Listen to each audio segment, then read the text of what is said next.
Hello guys, good morning. Yan naman ang update ko ngayon guys sa sunrise guys. Kasi umaga na ngayon dito, 7 o'clock in the morning. Kanina guys, binibidyo ko yung Moon at saka Venus guys. Magkalapit lang. Kasi ngayon pala na buwan, mag-cross pala ang Venus, Pluto, ang Moon. Magkalapitan sila sa isa't isa guys kasi yung rotation sa outer space, mag-cross sila, malapitan guys at makikita dito sa America.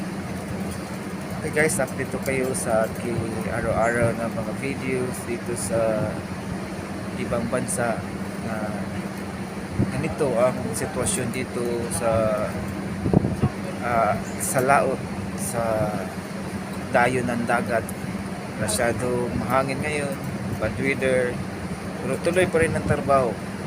Being marino, being OFW, sea base, na kailangan na always safe ka sa pagtatrabaho para mayroon kang production at saka mapatuloy yung mga pangarap sa buhay, at saka pag-uwi na mayroon kang madadala na pera para sa buhay, sa pangangailangan, lalo na sa mga anak guys.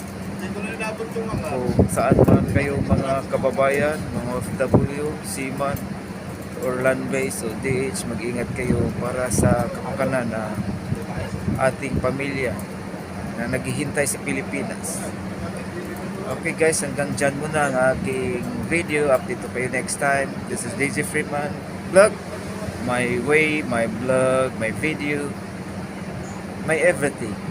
Thank you and God bless and more power. Bye-bye.